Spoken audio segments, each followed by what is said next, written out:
multimillonario desesperado ofreció su fortuna entera a quien pudiera resolver el enigma que había destruido su vida. Si resuelves esto, te doy mis 50 millones de dólares. Habían venido científicos, filósofos, genios reconocidos mundialmente. Todos habían fallado, hasta que un niño huérfano de 12 años que no sabía leer ni escribir escuchó el problema y dijo algo tan simple, tan obvio, que dejó sin palabras al hombre más rico de la ciudad. Lo que pasó después desafió todo lo que creíamos saber sobre la inteligencia, la sabiduría y el verdadero valor del conocimiento. Esta historia real te va a emocionar hasta las lágrimas y te va a hacer repensar todo lo que creías sobre ¿quién puede cambiar el mundo? Sebastián Cordero tenía 12 años y no sabía leer una sola palabra. Vivía en las calles de Medellín, Colombia, desde que tenía 8 años, cuando su abuela, la única familia que tenía, había muerto de cáncer, sin dinero para tratamiento médico. Desde entonces había sobrevivido lustrados zapatos en el centro de la ciudad, durmiendo en estaciones de autobús abandonadas y comiendo lo que podía conseguir de la generosidad de extraños o de la basura de restaurantes.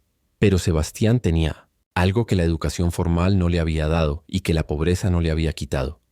Una mente que veía el mundo de manera completamente diferente.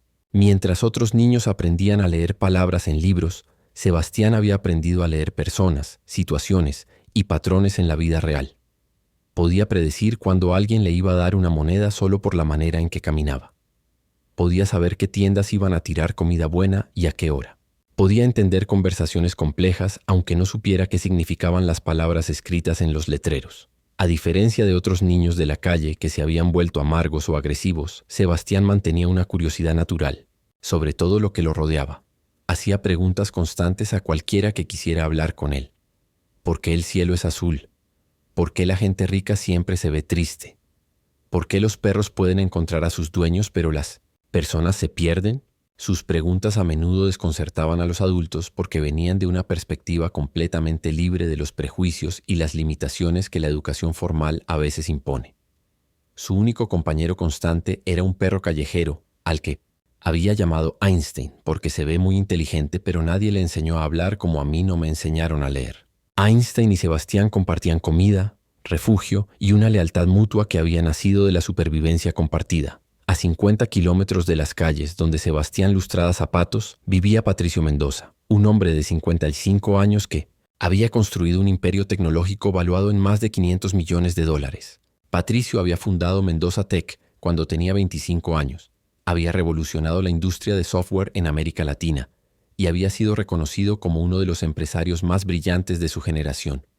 Pero toda su inteligencia, toda su educación en las mejores universidades del mundo, todo su dinero y todas sus conexiones no habían podido resolver el problema más importante de su vida.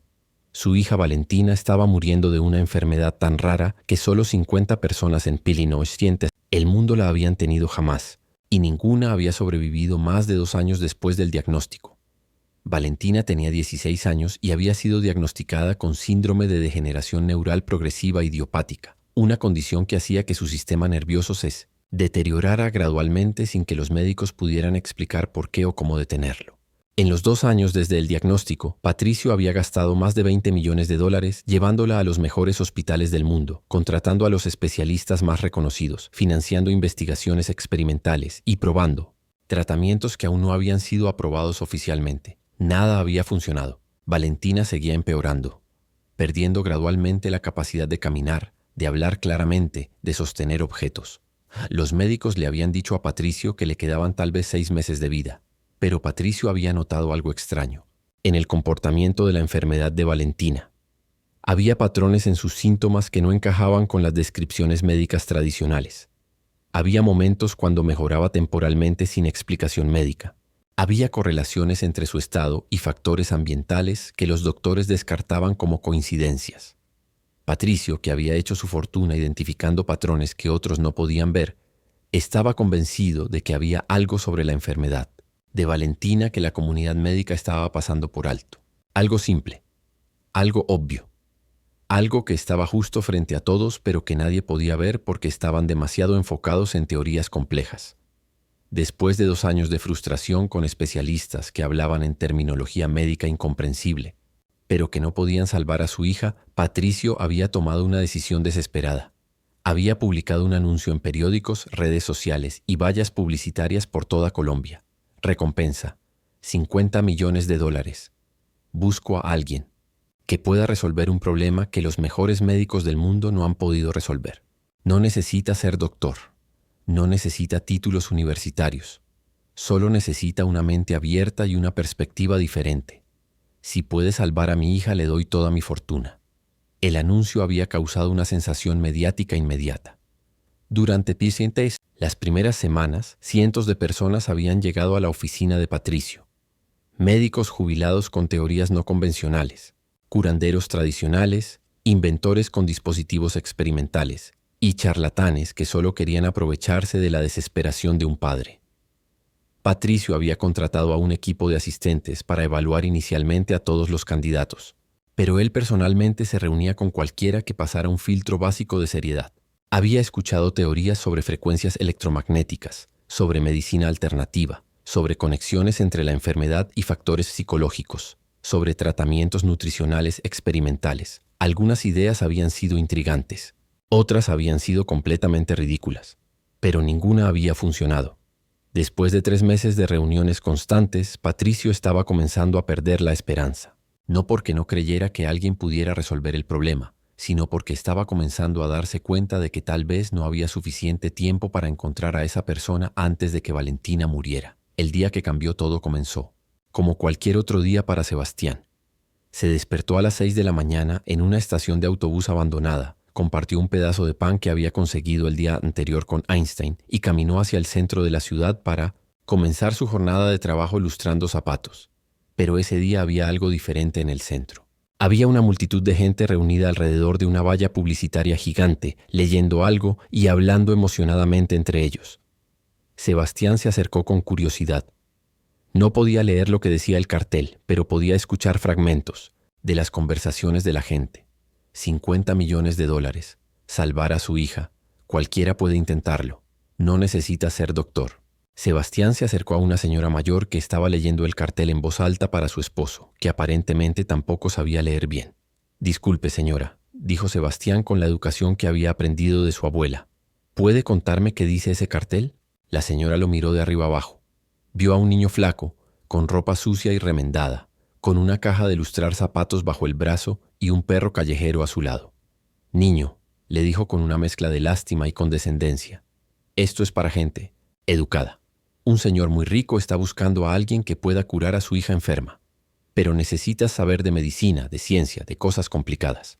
«¿Pero qué dice exactamente?», insistió Sebastián. La señora suspiró y le leyó el anuncio completo. Cuando terminó, Sebastián se quedó pensativo por un momento. «Señora», dijo finalmente, «¿usted cree que solo la gente educada puede tener buenas ideas?» «Claro, niño, para resolver problemas complicados necesitas educación complicada». Sebastián miró hacia el cartel, después hacia la multitud de gente que discutía teorías médicas complejas, después hacia Einstein, que lo miraba con esos ojos inteligentes que siempre parecían entender más de lo que podía expresar. «¿Sabe qué, señora?», dijo Sebastián. «Creo que a veces los problemas complicados tienen soluciones simples, solo que la gente educada no las puede ver porque están demasiado ocupados pensando de manera complicada». La señora se rió. «Niño, ¿tú qué vas a saber de medicina?» «Nada», admitió Sebastián, «pero sé mucho de estar enfermo, de sentirse mal y de cosas que ayudan a sentirse mejor. Y sé mucho de observar a la gente y de notar cosas que otros no notan». «¿Y qué vas a hacer? ¿Ir a la oficina de ese señor rico y decirle que un niño lustrador de zapatos puede salvar a su hija?» Sebastián sonrió. «Exactamente eso». La señora movió la cabeza con incredulidad y se alejó, murmurando algo sobre niños soñadores que no entienden cómo funciona el mundo real. Pero Sebastián no se desanimó. Había aprendido durante años en las calles que los adultos a menudo subestimaban a los niños, especialmente a los niños pobres. Y había aprendido que esa subestimación a veces podía ser una ventaja. Esa tarde, después de lustrar suficientes zapatos para conseguir dinero para el pasaje de autobús, Sebastián y Einstein se dirigieron hacia el distrito financiero de Medellín, donde estaba ubicada la sede de Mendoza Tech.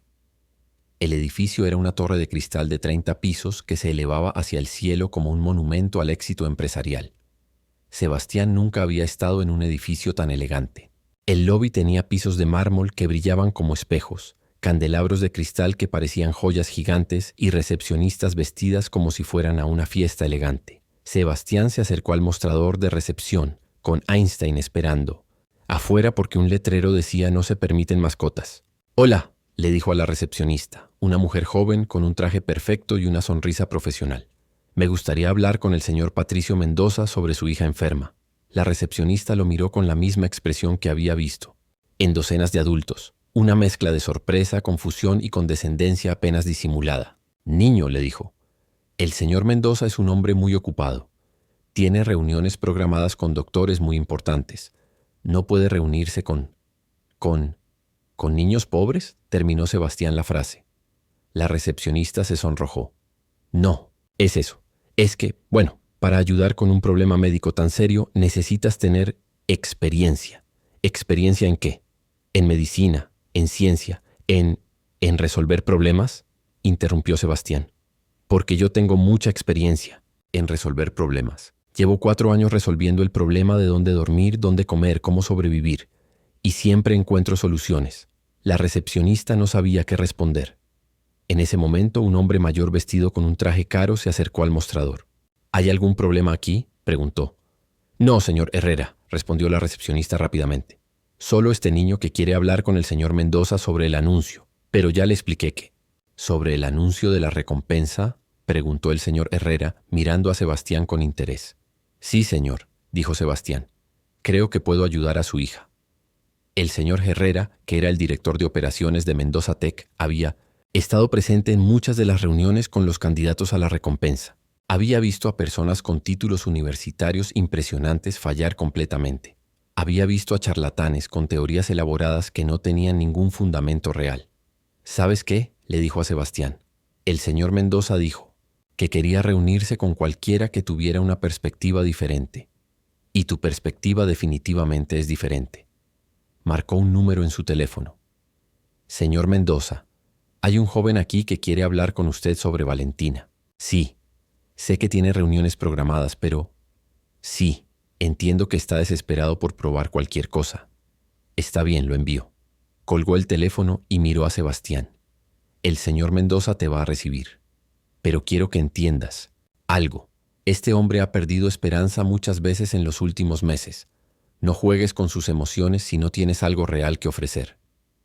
Sebastián asintió con seriedad. «Señor, no juego con las emociones de la gente. He visto demasiado dolor en mi vida para hacer eso». Subieron en un elevador que se sentía como una nave espacial hasta el piso 28, donde estaba la oficina personal de Patricio Mendoza. Cuando las puertas se abrieron, Sebastián entró a un mundo que nunca había imaginado. Una oficina con ventanales del piso al techo que daban vista a toda la ciudad, decorada con obras de arte que probablemente costaban más dinero del que Sebastián había visto en toda su vida. Patricio Mendoza estaba sentado detrás de un escritorio enorme, hablando por teléfono en un idioma que Sebastián no reconocía. Cuando vio entrar a Sebastián, terminó rápidamente la llamada y se puso de pie.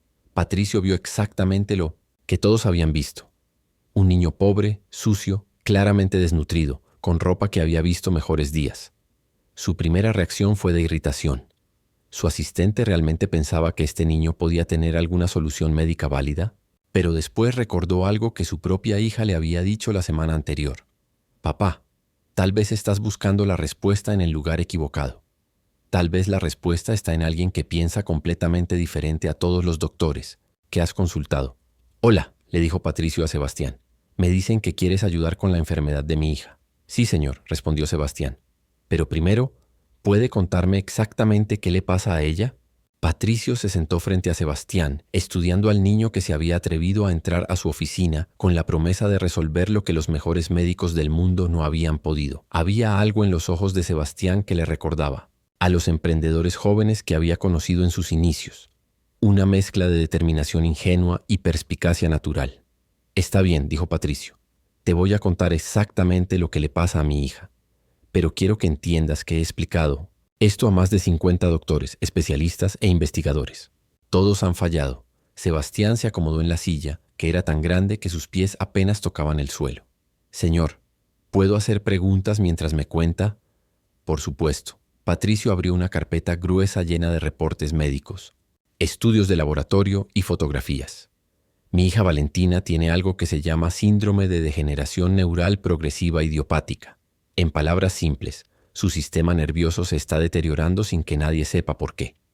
¿Cuándo empezó?, preguntó Sebastián. Hace 2 años. Al principio pensamos que era cansancio normal de adolescente. Valentina se quejaba de que se sentía débil, de que le dolían las piernas, de que no podía concentrarse en la escuela. ¿Qué pasó después? Los síntomas empeoraron. Comenzó a perder fuerza en las manos, tenía problemas para caminar distancias largas, su habla se volvió más lenta. Los doctores hicieron todas las pruebas imaginables. Patricio mostró a Sebastián una pila de documentos médicos, resonancias magnéticas, estudios genéticos, análisis de sangre, biopsias. Todo salió normal, excepto por signos de degeneración neural que no tenían explicación. Sebastián miró los documentos sin poder leerlos, pero prestó atención a las imágenes médicas. ¿Puedo ver una foto de Valentina? Patricio le mostró una fotografía reciente. Valentina era una niña, hermosa de 16 años, pero incluso en la foto se podía ver la fatiga en sus ojos y la manera en que se apoyaba en su silla de ruedas. ¿Siempre está así de cansada?, preguntó Sebastián. No, y esa es una de las cosas más extrañas. Algunos días está mejor, algunos días está peor. Los doctores no pueden explicar por qué. ¿Qué días está mejor? Patricio frunció el ceño. Era una pregunta que ningún médico le había hecho con tanta insistencia. Bueno, generalmente los fines de semana, y durante las vacaciones escolares, y cuando no tiene terapias médicas. ¿Y qué días está peor?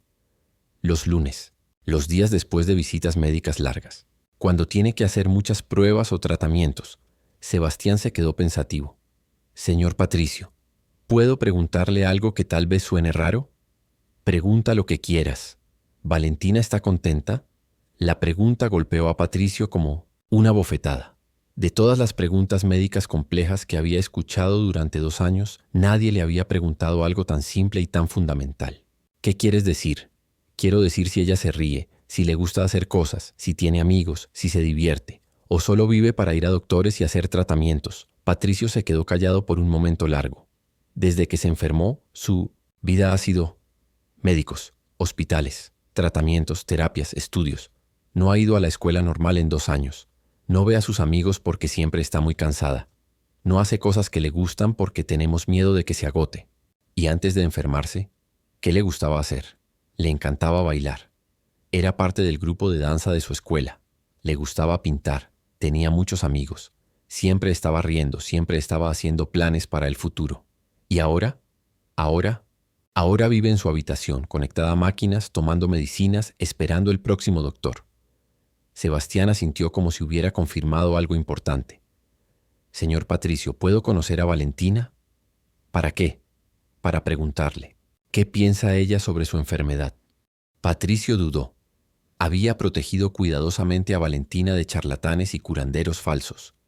Pero había algo en la sinceridad de Sebastián que lo tranquilizaba. Está bien, pero tengo que advertirte que está muy débil hoy. Ayer tuvo una sesión de quimioterapia experimental. Salieron de la oficina y se dirigieron hacia el elevador privado que llevaba al penthouse donde vivía la familia Mendoza. Durante el trayecto, Sebastián siguió haciendo preguntas. Los doctores le han preguntado a Valentina qué quiere hacer para sentirse mejor. Los doctores se enfocan en tratamientos médicos, no en sus preferencias personales. Pero ella, ¿qué dice que la hace sentir mejor? Patricio se quedó pensativo. Nunca le hemos preguntado eso directamente. Llegaron al penthouse, un apartamento lujoso con vista panorámica a la ciudad. Patricio llevó a Sebastián por un pasillo lleno de fotografías familiares hasta llegar a una habitación que parecía más un hospital que el cuarto de un adolescente. Valentina estaba acostada en una cama médica, rodeada de monitores, tanques de oxígeno y equipos médicos. Se veía extremadamente frágil, como si fuera hecha de cristal que se podría romper con el viento. Valentina, dijo Patricio suavemente, hay alguien que quiere conocerte. Valentina abrió los ojos lentamente. Cuando vio a Sebastián, su expresión cambió de resignación cansada a curiosidad genuina. Hola, dijo con voz débil. ¿Tú eres otro doctor? No, respondió Sebastián, acercándose a la cama. Soy Sebastián, y no soy doctor. Soy lustrador de zapatos. Valentina sonrió por primera vez en semanas. ¿Lustrador de zapatos? ¿Qué haces aquí? Tu papá ofreció dinero a quien pudiera ayudarte a sentirte mejor. Y yo creo que puedo ayudarte. ¿Cómo? ¿Tienes alguna medicina nueva? No tengo medicinas, pero tengo preguntas. Valentina miró a su papá con confusión. ¿Preguntas? Sebastián se sentó en una silla al lado de la cama. Valentina, ¿puedo preguntarte algo que nadie más te ha preguntado? Claro. ¿Tú quieres curarte? La pregunta era tan simple que Valentina no supo cómo responder inmediatamente. Por supuesto que quiero curarme. ¿Pero quieres curarte para volver a la vida que tenías antes? ¿O quieres curarte para seguir viviendo en hospitales pero sin síntomas? Valentina miró a su papá después de vuelta a Sebastián. No entiendo la diferencia. La diferencia es que curarte podría significar dos cosas. Podría significar que tu cuerpo se arregle pero que sigas viviendo como paciente. O podría significar que vuelvas a vivir como Valentina, la niña que bailaba y pintaba y tenía amigos. Por primera vez en 2 años, alguien le había hablado a Valentina como si ella fuera más que su enfermedad.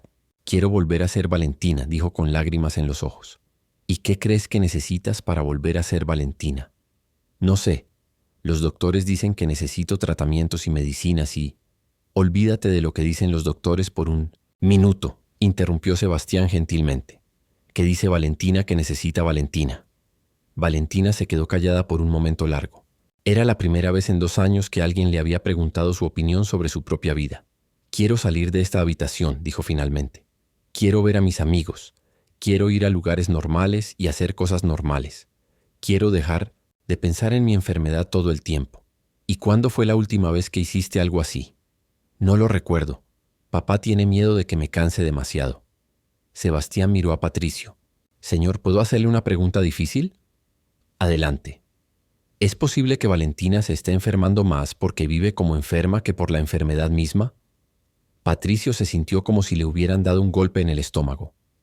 ¿Qué quieres decir? Quiero decir que tal vez su cuerpo está respondiendo a cómo vive, no solo a lo que tiene. Si todo el tiempo está en cama, rodeada de máquinas, tomando medicinas, viendo doctores, pensando en estar enferma, tal vez su cuerpo cree que esa es la única manera de existir. Pero los doctores dijeron... Los doctores saben mucho sobre enfermedades, interrumpió Sebastián. Pero yo sé mucho sobre supervivencia. Y sé que cuando dejas de luchar por vivir y empiezas solo a luchar por no morir, tu cuerpo se confunde. Valentina se incorporó un poco en la cama, con más energía de la que había mostrado en semanas. ¿Estás diciendo que tal vez me estoy enfermando porque vivo como si estuviera enferma? Estoy diciendo que tal vez vale la pena intentar vivir, como si estuviera sana y ver qué pasa. Patricio se sintió dividido entre la esperanza y el terror. Pero si dejamos los tratamientos, si Valentina se esfuerza demasiado, podría empeorar más rápido. ¿O podría mejorar más rápido?, preguntó Sebastián. Es demasiado arriesgado. Sebastián miró directamente a Patricio. Señor, ¿puedo contarle algo sobre mi vida? Claro. Cuando mi abuela se estaba muriendo de cáncer, no teníamos dinero para doctores o tratamientos. Solo teníamos amor y tiempo juntos. Los últimos meses de su vida fueron los más felices que pasamos, porque dejamos de pelear contra la muerte y empezamos a celebrar la vida que todavía teníamos. ¿Y eso la curó? No la curó de cáncer, pero la curó de tristeza. Y cuando murió feliz, rodeada de amor, habiendo vivido hasta el último día en lugar de haber estado esperando morir. Sebastián se volteó hacia Valentina. Tal vez tu cuerpo no necesita más doctores. Tal vez necesita recordar para qué vale la pena estar sano. Valentina miró a su papá con ojos suplicantes. Papá, quiero intentarlo. Quiero intentar vivir normal otra vez. Valentina, los riesgos... ¿Cuáles riesgos?, se preguntó Sebastián. ¿El riesgo de que sea feliz? ¿El riesgo de que recuerde quién es además de ser una paciente? ¿El riesgo de que su cuerpo recuerde cómo es sentirse vivo en lugar de solo sentirse enfermo? Patricio se quedó callado, luchando entre su instinto de proteger a su hija y la posibilidad de que la estuviera protegiendo hasta la muerte. ¿Qué propones exactamente?, preguntó finalmente. Propongo que por una semana Valentina viva como si fuera una adolescente normal de 16 años, que vea a sus amigos, que salga de esta habitación, que haga cosas que le gustan, que deje de tomar medicinas que la hacen sentir peor, que deje de ir a doctores que solo le recuerdan que está enferma. ¿Y si empeora? ¿Y si mejora?, contrapreguntó Sebastián. Valentina tomó la mano de su papá. Papá, ya me estoy muriendo viviendo así. Al menos déjame morir viviendo. Esas palabras rompieron el corazón de Patricio, pero también abrieron sus ojos a una verdad que había estado evitando. En su intento de salvar la vida de su hija, había matado su espíritu. La decisión de Patricio no fue fácil. Esa noche, después de que Sebastián se fuera con la promesa de regresar, al día siguiente Patricio pasó horas llamando a todos los médicos que habían tratado a Valentina. Las conversaciones fueron tensas y en algunos casos hostiles. Señor Mendoza, le había dicho el doctor Ramírez, el neurólogo principal de Valentina, entiendo su desesperación, pero lo que está considerando podría ser negligencia médica. Suspender los tratamientos por el consejo de un niño sin educación es irresponsable. Doctor, los tratamientos no están funcionando, había respondido Patricio. Valentina está empeorando, no mejorando. Los tratamientos están ralentizando la progresión de la enfermedad. Sin ellos podría deteriorarse más rápido o podría mejorar de manera que ustedes no han considerado. Señor Mendoza, la medicina se basa en evidencia científica, no en esperanzas o teorías no probadas de personas sin entrenamiento médico. Pero había algo en las palabras simples de Sebastián que resonaba con una verdad que Patricio había estado evitando enfrentar. Durante 2 años había visto a su hija transformarse de una adolescente vibrante en una paciente resignada. ¿Cuánto de esa transformación era la enfermedad y cuánto era el tratamiento de la enfermedad? A la mañana siguiente, Sebastián llegó al penthouse acompañado de Einstein, quien había insistido en subir a pesar de las regulaciones del edificio. «Buenos días, señorita Valentina», dijo Sebastián entrando a la habitación con una energía que contrastaba completamente con el ambiente médico del cuarto. Valentina, que había pasado la noche pensando en la conversación del día anterior, lo recibió con una sonrisa. «Buenos días, Sebastián. ¿Ese es tu perro?» «Sí. Se llama Einstein.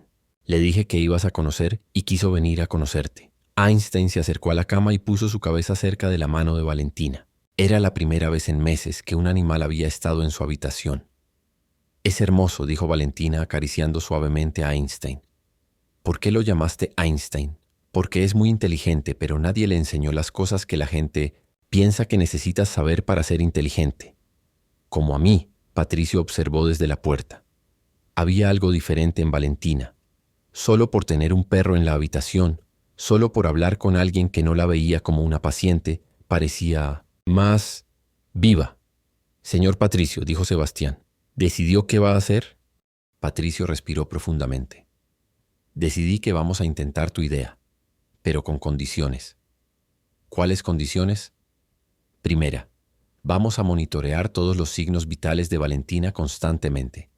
Si hay cualquier signo de deterioro, regresamos inmediatamente a los tratamientos médicos». «Me parece bien», dijo Sebastián. «Segunda, esto es un experimento de 1 semana. Solo 1 semana. ¿Y si en 1 semana está mejor?» «Si en 1 semana está mejor, consideraremos extender el experimento». «Tercera condición». «Tercera, tú te quedas aquí durante toda la semana para monitorear a Valentina y para responsabilizarte por cualquier cosa que pase». Sebastián miró a Valentina, quien asintió con entusiasmo. «Acepto», dijo.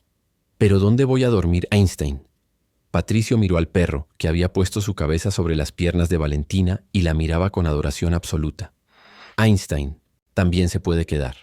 El primer día del experimento comenzó con Sebastián ayudando a Valentina a salir de la cama por primera vez en semanas. «¿Estás segura de que puedes caminar?», preguntó Patricio nerviosamente. «No lo voy a saber hasta que lo intente», respondió Valentina tomando el brazo de Sebastián para apoyo. Caminaron lentamente hasta la sala principal del penthouse. Era un trayecto de menos de 30 metros, pero para Valentina se sintió como una expedición épica. «¿Cómo te sientes?», preguntó Sebastián. «Cansada», admitió Valentina, pero diferente. Bueno, diferente». «¿Quieres sentarte?» «Quiero sentarme en el balcón. No he estado afuera en meses». Salieron al balcón, que tenía una vista espectacular de Medellín.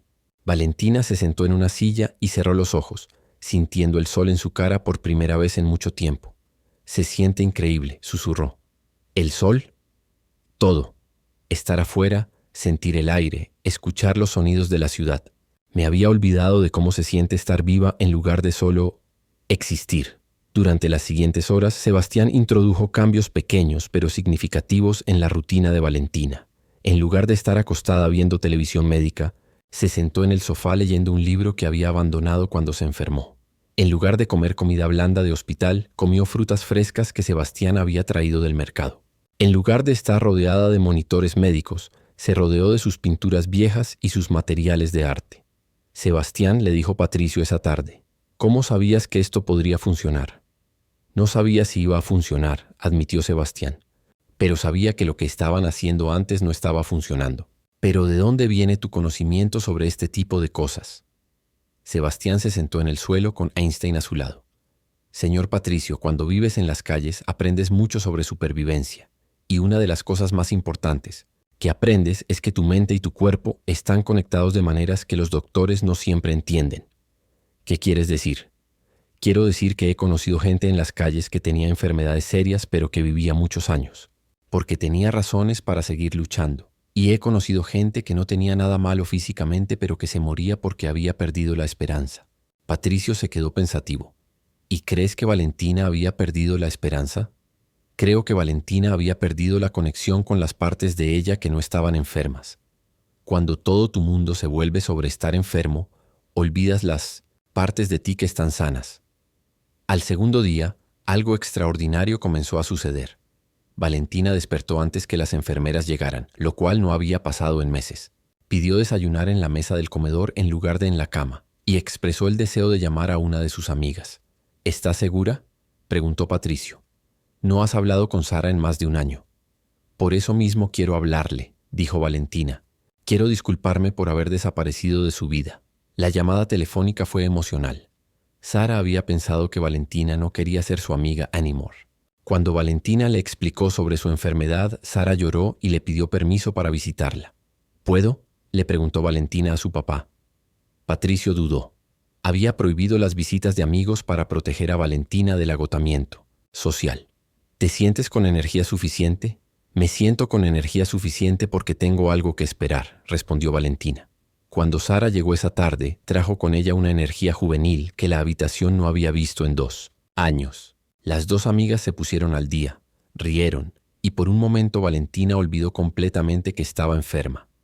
Es increíble, le comentó Patricio a Sebastián mientras observaban a las niñas desde la cocina. No la había visto reír así. No recuerdo cuánto tiempo. La risa es medicina, dijo Sebastián simplemente.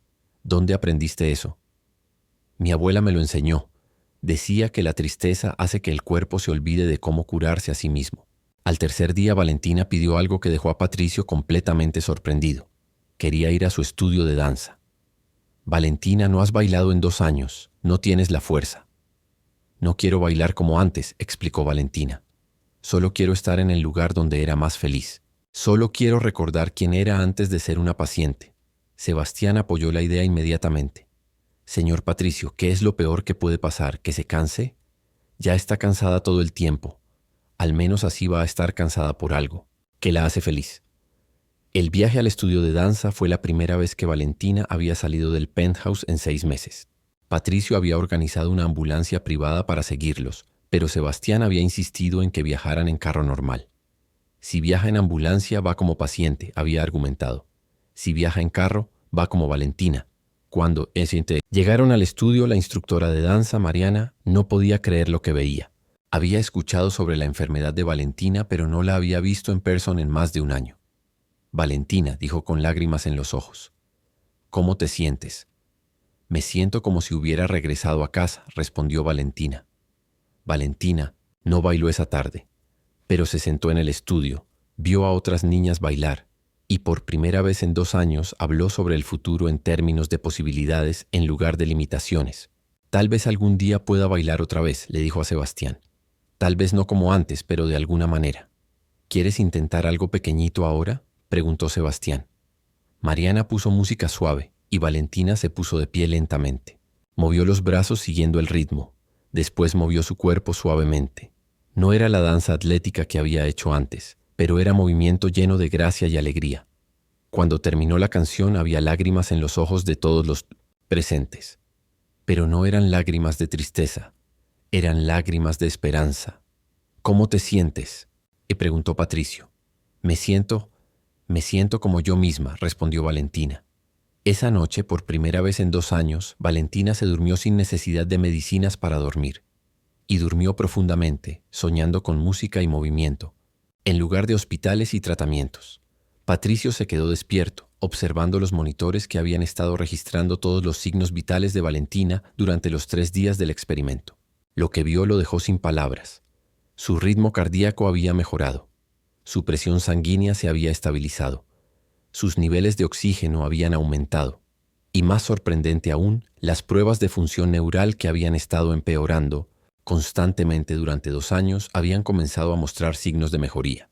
Sebastián le dijo esa noche: no entiendo lo que está pasando, pero algo está cambiando. ¿Algo bueno? Algo muy bueno. Los números no mienten. Valentina está mejorando de maneras que los médicos van a decir que son imposibles. Sebastián sonrió. Tal vez los doctores necesitan aprender que hay cosas que no se pueden medir con máquinas. ¿Cómo qué? Como la esperanza, como la alegría, como la sensación de ser querido por quien eres, en lugar de ser tratado por lo que tienes. En ese momento, Patricio comenzó a entender que tal vez había estado buscando la cura en el lugar equivocado. Tal vez la respuesta no estaba en laboratorios y hospitales. Tal vez estaba en algo tan simple como recordarle a su hija que era más que su enfermedad. Al 4.º día del experimento, Patricio recibió una llamada que lo dejó temblando. Era del doctor Ramírez, quien había estado revisando los reportes médicos que Patricio había estado enviando diariamente sobre el progreso de Valentina. Señor Mendoza, dijo el doctor con una voz que mezclaba incredulidad con preocupación profesional. Necesito venir a examinar a Valentina inmediatamente. Los números que me está enviando no son posibles. ¿Qué quiere decir que no son posibles? Quiero decir que según estos reportes, Valentina está mostrando mejorías en áreas donde la degeneración neural progresiva no permite mejorías. Su función motora ha aumentado 40% en 4 días. Sus reflejos neurológicos están respondiendo a niveles que no habíamos visto en 2 años. Esto es médicamente inexplicable. Doctor, ¿está diciendo que Valentina está mejorando?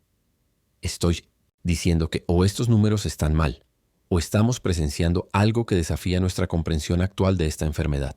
2 horas después, el doctor Ramírez llegó al penthouse acompañado de un neurólogo consultor y una técnica con equipo portátil de diagnóstico neurológico. Encontraron a Valentina en el balcón, pintando un cuadro mientras Sebastián le leía un libro en voz alta y Einstein dormía a sus pies. Valentina, dijo el doctor Ramírez, claramente sorprendido por la escena. ¿Cómo te sientes? Hola, doctor Ramírez, respondió Valentina sin dejar de pintar. Me siento bien. Realmente bien. ¿Puedes ponerte de pie? Valentina se levantó de su silla sin esfuerzo aparente, algo que no había podido hacer sin ayuda en más de 6 meses. ¿Puedes caminar hasta aquí? Valentina caminó hacia el doctor con pasos seguros, aunque todavía algo lentos. Esto es extraordinario, murmuró el neurólogo consultor. Según nuestros últimos exámenes, debería estar significativamente más débil que esto. ¿Qué quiere decir?, preguntó Sebastián. El doctor Ramírez lo miró con una mezcla de respeto reluctante y confusión profesional. Quiero decir, que lo que sea que hayan estado haciendo durante estos 4 días ha logrado algo que 2 años de tratamientos médicos intensivos no lograron. ¿Y eso es bueno?, preguntó Valentina. Es desconcertante. Necesitamos hacer una serie de pruebas para entender qué está pasando. Durante las siguientes 3 horas sometieron a Valentina a una batería completa de exámenes neurológicos. Pruebas de coordinación motora, evaluaciones de reflejos, estudios de función cognitiva, análisis de fortaleza muscular. Los resultados dejaron a todos los médicos en silencio. Señor Mendoza, dijo finalmente el doctor Ramírez, según estos exámenes, Valentina ha recuperado aproximadamente 60% de la función neurológica que había perdido durante los últimos 2 años. ¿Qué significa eso en términos simples?, preguntó Patricio. Significa que su condición no solo se ha estabilizado, sino que se ha revertido parcialmente. En términos médicos, esto debería ser imposible. Sebastián, que había estado escuchando en silencio, levantó la mano tímidamente. Doctor, ¿puedo hacer una pregunta? El doctor Ramírez, que al principio había descartado a Sebastián como un niño sin educación, ahora lo miraba con genuino interés. Por supuesto. ¿Es posible que ustedes hayan estado tratando la enfermedad, pero no a la persona? ¿Qué quieres decir? Quiero decir que tal vez el cuerpo de Valentina no estaba enfermo solo por la degeneración neural. Tal vez también estaba enfermo por estar triste, por estar asustada, por no tener esperanza. El neurólogo consultor se inclinó hacia adelante. ¿Estás sugiriendo que factores psicológicos estaban contribuyendo a su deterioro físico? Estoy sugiriendo que el cuerpo y la mente no son cosas separadas, respondió Sebastián. Cuando la mente está enferma de tristeza, el cuerpo también se enferma. Cuando la mente está sana de alegría, el cuerpo también puede sanarse. El doctor Ramírez se quedó pensativo. En los últimos años ha habido investigaciones sobre la conexión entre el estado emocional y la función inmunológica, y entre el estrés psicológico y la progresión de enfermedades neurológicas. Pero ustedes nunca consideraron eso. ¿Para Valentina?, preguntó Patricio. Consideramos tratamiento psicológico como terapia de apoyo, admitió el doctor, pero nunca como intervención médica primaria. ¿Por qué no?, preguntó Sebastián. El doctor Ramírez dudó antes de responder. Porque no es científico. No podemos medir la esperanza o la alegría de la misma manera que podemos medir neurotransmisores o actividad eléctrica cerebral. ¿Pero pueden medir los resultados de la esperanza y la alegría?, preguntó Sebastián señalando hacia los reportes médicos. Aparentemente sí, admitió el doctor. Valentina, que había estado escuchando la conversación, intervino. Doctor Ramírez, ¿puedo contarle algo? Claro, Valentina. Durante los últimos 2 años, cada día me despertaba pensando en mi enfermedad. Cada actividad era sobre mi enfermedad. Cada conversación era sobre mi enfermedad. Cada plan futuro era limitado por mi enfermedad. Eso es comprensible dada tu condición. Pero, interrumpió Valentina, los últimos 4 días me he despertado pensando en qué quiero hacer ese día. He hecho actividades que me gustan. He tenido conversaciones sobre cosas que me interesan. He hecho planes para el futuro que no tienen que ver con estar enferma. ¿Y cómo te has sentido físicamente? Me he sentido más fuerte cada día. No porque mi enfermedad haya desaparecido, sino porque yo he recordado quién soy además de mi enfermedad. El neurólogo consultor tomó notas furiosamente. Esto es fascinante desde una perspectiva de medicina integrativa. Estamos viendo evidencia empírica de que el bienestar psicológico puede tener efectos medibles en condiciones neurológicas. Doctor, dijo Sebastián, ¿puedo preguntarle algo? Adelante. ¿Cuántos de sus pacientes con enfermedades como la de Valentina viven como ella estaba viviendo? ¿Cuántos pasan todo su tiempo en camas de hospital, rodeados de máquinas, tomando medicinas, viendo doctores? El doctor se quedó callado por un momento. La mayoría, admitió finalmente. ¿Y cuántos mejoran? Muy pocos. Esta enfermedad típicamente es progresiva y fatal. ¿Pero qué pasaría si más pacientes vivieran como Valentina está viviendo ahora? ¿Qué pasaría si se enfocaran en vivir en lugar de en estar enfermos? La pregunta colgó en el aire como un desafío a décadas de práctica médica tradicional. No lo sabemos, admitió el doctor Ramírez. Nunca lo hemos intentado sistemáticamente. ¿Por qué no?, preguntó Patricio. Porque no es lo que nos enseñaron en la escuela de medicina. Nos enseñaron a tratar enfermedades, no a promover alegría. Sebastián asintió como si hubiera confirmado algo que había sospechado. Pero ¿qué tal si las dos cosas son lo mismo a veces?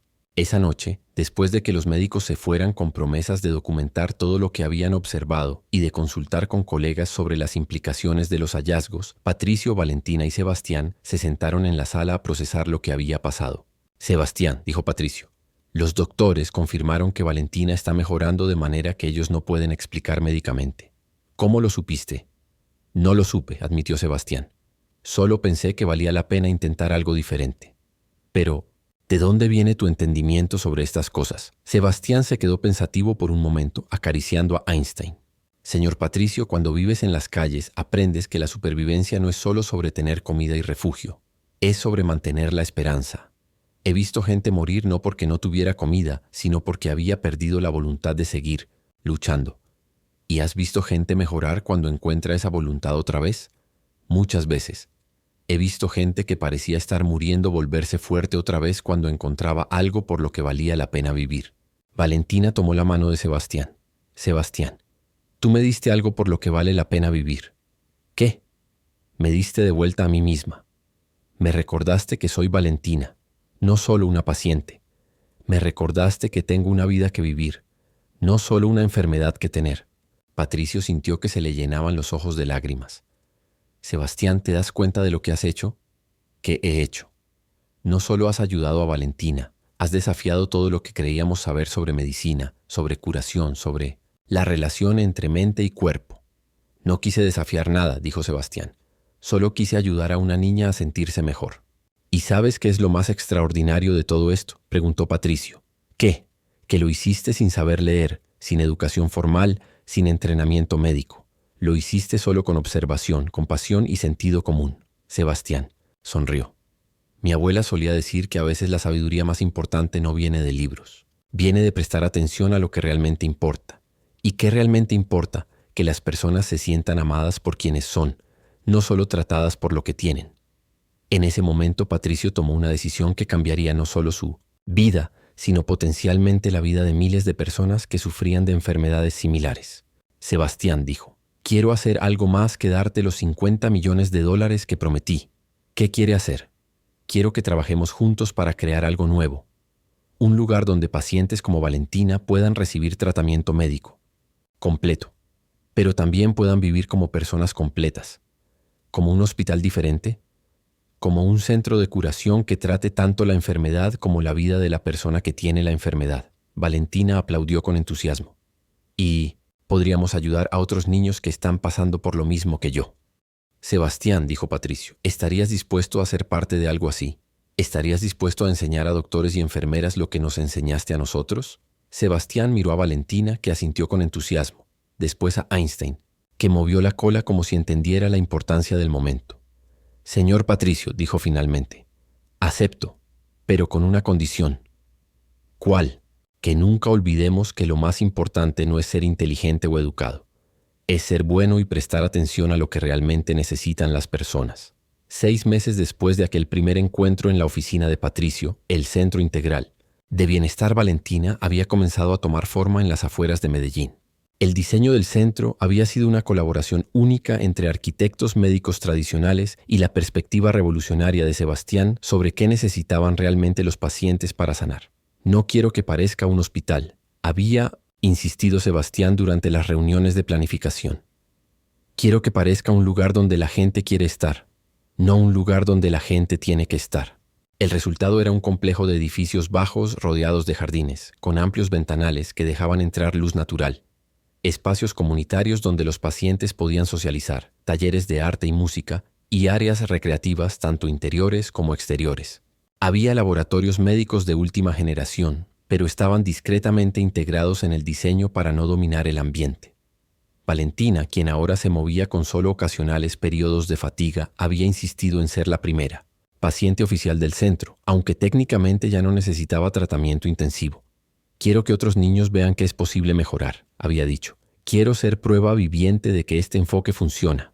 Los primeros pacientes llegaron 3 meses después de la apertura oficial. El centro había implementado un proceso de selección cuidadoso, comenzando con casos donde el enfoque tradicional había mostrado limitaciones, pero donde había esperanza razonable de que la intervención integral pudiera hacer una diferencia.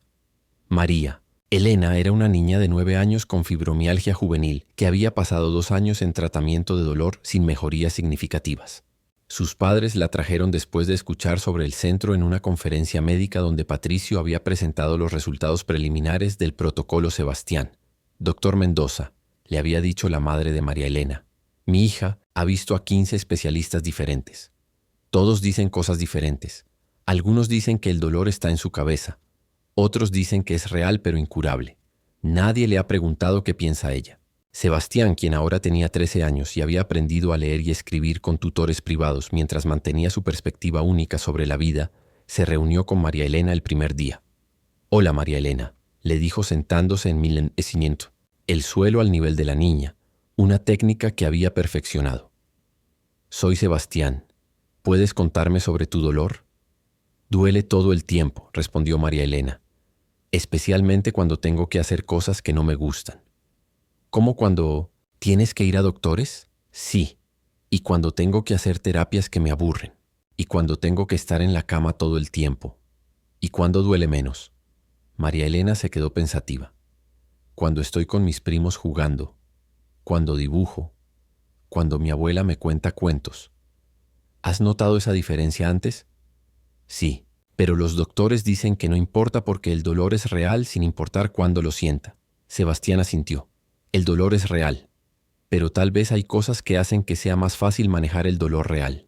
Durante las siguientes semanas, María Elena participó en un programa que combinaba tratamiento médico tradicional para el dolor con actividades que había identificado como significativas para ella. Clases de arte, tiempo de juego estructurado, sesiones de cuentos y periodos regulares de socialización con otros niños. Los resultados fueron similares a los de Valentina. No es que el dolor desapareciera completamente, pero la capacidad de María Elena para funcionar y disfrutar la vida mejoró dramáticamente. Lo que estamos viendo, explicó el doctor Ramírez durante una presentación a colegas médicos, es que cuando tratamos a la persona completa en lugar de solo la condición médica, los pacientes desarrollan recursos internos que mejoran significativamente su calidad de vida. Pero no todos en la comunidad médica estaban convencidos. Durante una conferencia en Bogotá, el doctor Alberto Vega, un especialista en neurología pediátrica, desafió públicamente los métodos del centro. Señor Mendoza, dijo durante la sesión de preguntas, lo que usted describe puede ser útil como terapia complementaria, pero es irresponsable sugerir que factores psicosociales pueden tener efectos médicos significativos en condiciones neurológicas serias.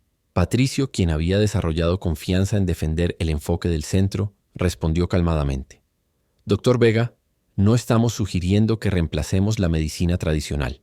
Estamos sugiriendo que la complementemos con atención a factores que la medicina tradicional a menudo pasa por alto. ¿Cómo qué factores? Como el hecho de que los niños que se sienten esperanzados responden mejor a tratamientos que los niños que se sienten desesperanzados. Como el hecho de que los pacientes que mantienen conexiones sociales y actividades significativas tienen mejor pronóstico que los que se aíslan. Como el hecho de que el bienestar emocional afecta directamente la función inmunológica. Esos son correlaciones, no causaciones, argumentó el doctor Vega. En ese momento, Sebastián, quien había estado escuchando desde el público, pidió permiso para hablar. Doctor Vega, dijo, ¿puedo preguntarle algo? ¿Quién eres tú? Soy Sebastián Cordero. Soy la persona que sugirió el enfoque que usted está cuestionando. Hubo murmullos en el auditorio. Muchos habían escuchado sobre el niño genio que había revolucionado el tratamiento de Valentina, pero pocos lo habían visto en persona. Adelante, dijo el doctor Vega con condescendencia apenas disimulada. Doctor, si usted tuviera que elegir entre dos tratamientos que fueran médicamente idénticos, pero uno se aplicara en un lugar donde se sintiera triste y asustado, y el otro en un lugar donde se sintiera esperanzado y apoyado, ¿cuál elegiría? Bueno, obviamente preferiría sentirme esperanzado. ¿Y no cree que esa preferencia podría afectar cómo su cuerpo responde al tratamiento? El doctor Vega se quedó callado por un momento. Puede haber algún efecto, pero entonces, ¿por qué no incluir ese efecto como parte oficial del tratamiento en lugar de solo como algo extra? La pregunta resonó por todo el auditorio. Sebastián había articulado algo que muchos médicos habían sentido pero no habían sabido cómo expresar. Porque, continuó Sebastián, cuando yo vivía en las calles, aprendí que la supervivencia dependía tanto de mantener la esperanza como de conseguir comida. Y si eso es cierto para la supervivencia básica, ¿por qué no va a ser cierto para la curación médica?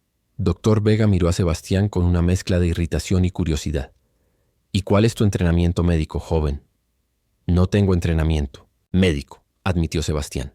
Pero tengo entrenamiento en observar qué funciona y qué no funciona para ayudar a la gente a sentirse mejor. Eso no es lo mismo que entender medicina científica. Tiene razón, dijo Sebastián. Pero la medicina científica tampoco es lo mismo que entender qué necesitan las personas para sanar completamente. Después de la conferencia, algo inesperado sucedió.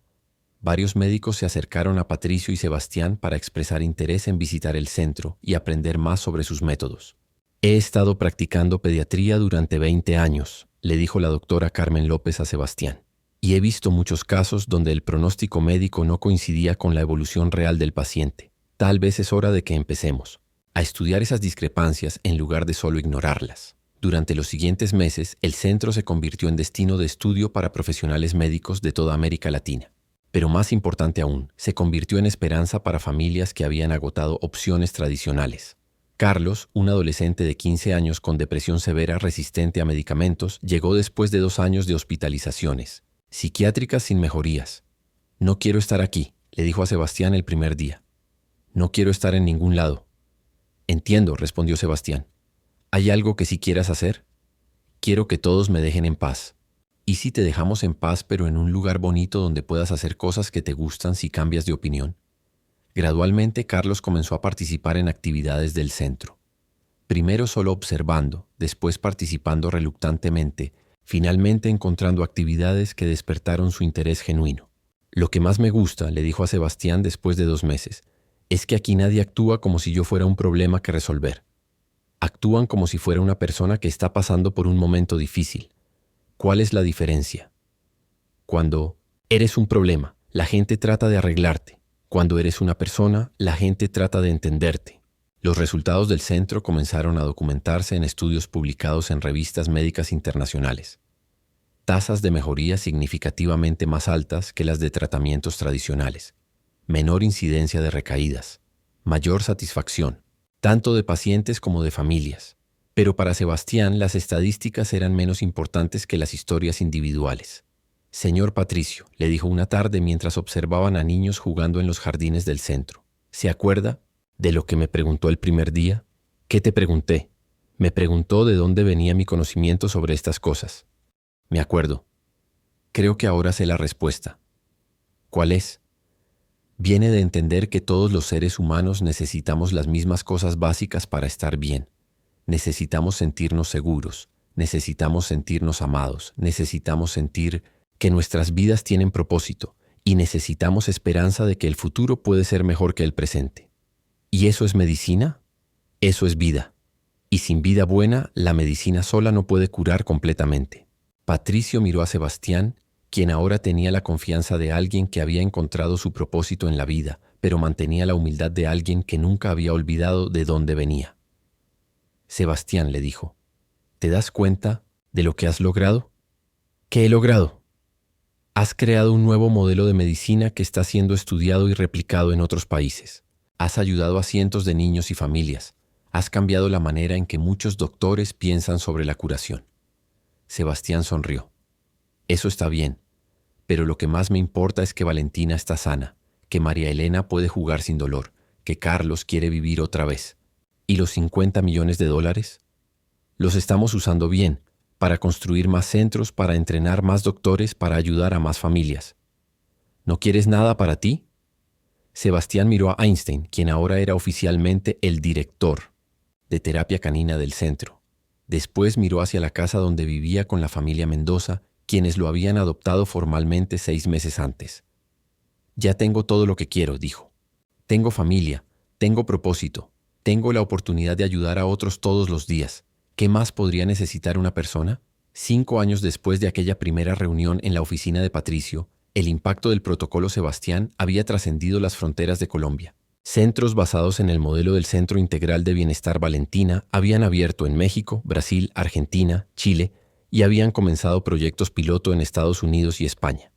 Sebastián, ahora de 18 años, había sido invitado a hablar en la Universidad de Harvard como parte de una conferencia internacional sobre medicina integrativa. Era una ironía que no se le escapaba. Un joven que había aprendido a leer a los 13 años estaba siendo escuchado por algunos de los académicos más prestigiosos del mundo. Cuando tenía 12 años, comenzó su presentación frente a un auditorio, lleno de médicos, investigadores y estudiantes de posgrado. No sabía leer ni escribir. Vivía en las calles y mi única educación venía de observar a las personas y tratar de entender qué necesitaban para ser felices. El auditorio estaba en silencio absoluto. Hoy quiero hablarles sobre algo que he aprendido durante estos años trabajando con pacientes y médicos, que a veces las soluciones más complejas vienen de preguntas muy simples. Sebastián había preparado una presentación con datos, gráficos y estadísticas sobre las tasas de mejora en los centros que usaban su modelo, pero decidió comenzar de manera diferente. ¿Cuántos de ustedes entraron a la medicina porque querían ayudar a la gente a sentirse mejor?, preguntó. Casi todas. Las manos en el auditorio se levantaron. ¿Y cuántos de ustedes sienten que en su práctica actual realmente están logrando que la gente se sienta mejor, no solo médicamente, sino como seres humanos completos? Muchas menos manos se levantaron. Esa diferencia, dijo Sebastián, es exactamente el problema que hemos estado tratando de resolver. Durante los siguientes 45 minutos, Sebastián presentó no solo los resultados estadísticos impresionantes de los centros, sino algo más importante: historias de transformación humana. Contó sobre Valentina, quien ahora estudiaba medicina, con especialización en neurología, y planeaba dedicar su carrera a trabajar con niños con enfermedades neurológicas. Contó sobre María Elena, quien había desarrollado un programa de arteterapia para niños con dolor crónico, y había ayudado a docenas de otros niños a encontrar maneras creativas de manejar sus condiciones. Contó sobre Carlos, quien después de su recuperación había fundado un grupo de apoyo para adolescentes con depresión y se había convertido en defensor de los derechos de salud mental juvenil. Lo que estos casos nos enseñan, explicó Sebastián, no es que las emociones positivas curen enfermedades. Es que cuando tratamos a las personas como seres humanos completos, en lugar de solo como diagnósticos, les damos recursos internos que complementan el tratamiento médico y mejoran significativamente sus posibilidades de recovery. Después de la presentación, una estudiante de medicina levantó la mano durante la sesión de preguntas. Sebastián, todo lo que has dicho suena hermoso y compasivo, pero ¿cómo convencemos a un sistema médico que está enfocado en eficiencia y rentabilidad de que adopte métodos que requieren más tiempo y recursos por paciente? Era una pregunta que Sebastián había escuchado muchas veces y para la cual había desarrollado una respuesta práctica. Doctora Morrison, respondió leyendo el nombre en su identificación. ¿Qué es más costoso? Mantener a un paciente en milneurotoxin, tratamiento durante años sin mejorías significativas, o invertir tiempo extra al principio para ayudar al paciente a desarrollar recursos para el manejo independiente de su condición? Supongo que depende del caso. Nuestros datos muestran que los pacientes tratados con el modelo integral tienen 60% menos reingresos hospitalarios, usan 40% menos medicamentos a largo plazo y reportan 80% más satisfacción con su tratamiento. Desde una perspectiva puramente económica, el modelo es más eficiente, no menos. Un médico senior en la primera fila levantó la mano. Sebastián, ¿qué les dirías a los críticos que argumentan que tu enfoque es demasiado no científico para ser tomado en serio por la medicina académica? Sebastián sonrió. Doctor Chen, le diría que medimos y documentamos todo lo que hacemos tan rigurosamente como cualquier hospital tradicional. La diferencia no es que seamos menos científicos, sino que incluimos variables que la medicina tradicional a menudo no mide. ¿Cómo qué variables? Como niveles de esperanza, calidad de relaciones sociales, sensación de propósito en la vida, capacidad de la familia para apoyar al paciente.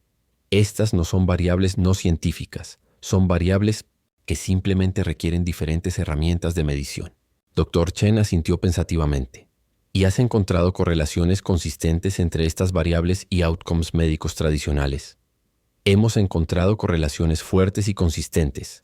Pacientes con puntajes altos en esperanza y apoyo social tienen mejor respuesta a tratamientos, menor incidencia de complicaciones y recovery más rápida a través de una amplia gama de condiciones. Eso es intrigante, admitió Dr. Chen. Después de la conferencia, Sebastián fue rodeado por estudiantes y profesionales que querían saber más sobre cómo implementar elementos del modelo en sus propias prácticas. Sebastián, le dijo una, residente de pediatría. Trabajo en un hospital público con recursos muy limitados. ¿Hay aspectos de tu modelo que se pueden implementar incluso sin tener instalaciones especiales? Absolutely, respondió Sebastián. Lo más importante no son las instalaciones, es la perspectiva. Es preguntar a cada paciente no solo qué síntomas tienes, sino qué necesitas para sentirte bien como persona. Es incluir a la familia en el tratamiento como aliados, no solo como espectadores. Es ayudar a los pacientes a mantener conexiones con las partes de sus vidas que no tienen que ver con estar enfermos. ¿Eso no toma mucho tiempo extra? Al principio sí, pero cuando los pacientes se sienten realmente entendidos y apoyados, colaboran mejor con el tratamiento, hacen menos llamadas de emergencia y necesitan menos intervenciones a largo plazo. El tiempo que inviertes al principio lo recuperas después. Esa noche, Sebastián llamó a Patricio y Valentina desde su hotel en Boston. ¿Cómo fue la presentación?, preguntó Valentina, quien ahora estaba en su segundo año de medicina en la Universidad Nacional de Colombia. Fue bien, respondió Sebastián, pero lo más importante es que había muchos estudiantes jóvenes que realmente quieren aprender maneras diferentes de ayudar a los pacientes. ¿Y los profesores? Algunos estaban escépticos, otros estaban interesados, pero me di cuenta de algo importante. La resistencia no viene de malicia, viene de miedo. ¿Miedo a qué?, preguntó Patricio. Miedo a admitir que tal vez han estado haciendo las cosas de manera incompleta durante años. Miedo a que si incluyen factores emocionales y sociales en el tratamiento, van a ser responsables de aspectos de la curación que no saben cómo manejar. ¿Y qué les dijiste? Les dije que no necesitan volverse terapeutas o trabajadores sociales. Solo necesitan recordar que detrás de cada diagnóstico hay una persona completa con necesidades completas. 3 meses después, Sebastián recibió una llamada que le cambió la perspectiva sobre el alcance de su trabajo. «Hola, ¿habla Sebastián Cordero?», preguntó una voz con acento británico. «Sí, ¿con quién hablo?». «Soy Dr. James Mitchell del Hospital Great Ormond Street en Londres. Hemos estado siguiendo su trabajo y nos preguntábamos si estaría interesado en venir a Londres para ayudarnos a desarrollar un programa piloto basado en su modelo». «¿En Londres?». «Sí. Tenemos una unidad de neurología pediátrica que está buscando maneras innovadoras de mejorar outcomes para pacientes con condiciones crónicas complejas. Sus métodos parecen exactamente lo que necesitamos». Sebastián miró por la ventana de su oficina en el centro de Medellín, donde podía ver a niños jugando en los jardines mientras recibían tratamiento. «Dr. Mitchell, me honra el interés, pero tengo una pregunta importante». «¿Cuál?». ¿Están dispuestos a cambiar realmente la manera en que hacen las cosas o solo quieren añadir algunas actividades agradables a su programa tradicional? Dr. Mitchell se rió. Su reputación de hacer preguntas directas es bien merecida. La respuesta honesta es que estamos dispuestos a cambiar fundamentalmente nuestro approach si los resultados justifican el cambio. ¿Y están dispuestos a que un joven sin educación médica formal los desafíe sobre métodos que han usado durante décadas? Sebastián, sus resultados hablan por sí mismos. Si un joven sin educación médica formal ha desarrollado métodos que mejoran la vida de niños enfermos, entonces necesitamos humildad suficiente para aprender de usted. Esa conversación llevó a Sebastián a tomar una decisión que había estado considerando durante meses. Era tiempo de expandir su impacto más allá de América Latina. Pero antes de aceptar la invitación de Londres, Sebastián quería hacer algo importante en casa. Regresó al barrio donde había vivido en las calles durante 4 años. Caminó por las mismas aceras donde había lustrado zapatos, pasó por la estación de autobús donde había dormido tantas noches, se detuvo frente al edificio de Patricio donde había comenzado todo. En una esquina conocida encontró a un grupo de niños de la calle, algunos tan jóvenes como él había sido cuando conoció a Patricio. «Hola», les dijo acercándose lentamente para no asustarlos. Los niños lo miraron con desconfianza. Sebastián ya no se veía como ellos. Tenía ropa limpia, zapatos nuevos, se veía sano y bien alimentado. «¿Qué quieres?», preguntó el mayor del grupo, un niño de unos 14 años. «Solo quiero hablar con ustedes», respondió Sebastián sentándose en el suelo para estar a su nivel. «¿Eres policía?». «No. Soy alguien que vivió en estas calles durante 4 años». Los niños lo miraron con incredulidad. «Es cierto», continuó Sebastián. «Viví aquí desde que tenía 8 años hasta que tenía 12. Dormía en la estación de autobús, lustraba zapatos para comer. Conocía cada lugar seguro y cada lugar peligroso de este barrio». «¿Y qué pasó?», y preguntó una niña pequeña. «Conocí a una familia que necesitaba ayuda, y al ayudarlos, ellos me ayudaron a mí». «¿Y ahora eres rico?». Sebastián sonrió. «Ahora tengo lo que necesito, pero más importante, ahora puedo ayudar a otros niños». «¿Cómo?». «Trabajando con doctores para que traten a los niños enfermos no solo como pacientes, sino como personas completas con sueños y necesidades». Les contó sobre su trabajo, sobre los centros, sobre los miles de niños que habían sido ayudados. Los niños escucharon con una mezcla de escepticismo y esperanza. «¿Y qué podemos hacer nosotros?», preguntó el niño mayor. «Nosotros no sabemos de medicina». «No necesitan saber de medicina», respondió Sebastián. «Necesitan saber algo que ya saben. Cómo sobrevivir, cómo ser resilientes, cómo cuidarse mutuamente. Esas habilidades son exactamente lo que muchos niños enfermos necesitan aprender». «¿Qué quieres decir?». «Quiero decir que tal vez ustedes pueden enseñar a niños en hospitales lo que ustedes saben sobre ser fuertes cuando las cosas están difíciles». Esa conversación plantó la semilla para el último proyecto de Sebastián antes de ir a Londres. Un programa donde niños de la calle capacitados trabajaban como mentores de resiliencia para niños en tratamiento médico. «Es perfecto», le dijo Valentina cuando Sebastián le contó la idea. «Los niños de la calle saben exactamente lo que significa no rendirse cuando todo parece imposible. Y los niños enfermos necesitan ver ejemplos de que se puede ser fuerte y feliz incluso cuando la vida es muy difícil», añadió Patricio. 6 meses después, el programa Mentores de Esperanza había sido implementado en 3 hospitales de Medellín con resultados extraordinarios. Niños con cáncer, con enfermedades crónicas, con discapacidades, encontraban inspiración y técnicas prácticas de los jóvenes que habían aprendido a prosperar en las circunstancias más adversas. Sebastián finalmente estaba listo para ir a Londres. En el aeropuerto, Patricio, Valentina y docenas de niños y familias que habían sido ayudadas por su trabajo vinieron a despedirlo. «No te olvides de nosotros cuando seas famoso en Europa», le dijo Valentina con lágrimas en los ojos. «¿Cómo me voy a olvidar de ustedes?», respondió Sebastián. «Ustedes son la razón por la que hago todo esto». «¿Y Einstein?», preguntó un niño pequeño. «Einstein se queda aquí como director permanente de terapia canina», dijo Sebastián acariciando a su fiel compañero.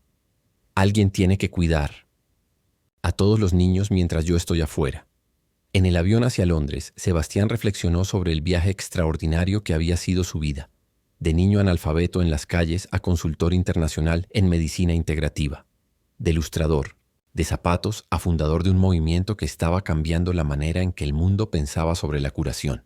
Pero lo que más lo llenaba de satisfacción no eran los reconocimientos académicos o las invitaciones prestigiosas. Era saber que en centros alrededor del mundo, niños enfermos estaban recibiendo tratamiento que los veía como personas completas. Era saber que familias desesperadas tenían esperanza nueva. Era saber que médicos estaban redescubriendo por qué habían entrado a la medicina en primer lugar. Y todo había comenzado con una pregunta simple de un niño que no sabía leer. ¿Has intentado preguntarle a la niña enferma qué necesita para sentirse mejor? A veces las respuestas más profundas vienen de las preguntas más simples. A veces la sabiduría más importante no se encuentra en libros, sino en la observación cuidadosa de lo que realmente necesitan los seres humanos para prosperar. Y a veces la persona menos educada en la habitación es exactamente quien tiene la perspectiva que todos necesitan escuchar. La historia de Sebastián nos recuerda que la inteligencia viene en muchas formas, que la educación formal no es el único camino hacia la sabiduría, y que a veces los niños pueden enseñar a los adultos las verdades más importantes sobre la vida. ¿Te inspiró esta historia? Compártela con alguien que necesite recordar que cada persona tiene algo valioso que aportar, sin importar su origen o educación. Dale like si crees en el poder de la perspectiva fresca y la sabiduría simple. Suscríbete para más historias que te harán pensar diferente sobre lo que realmente significa ser inteligente y exitoso en la vida.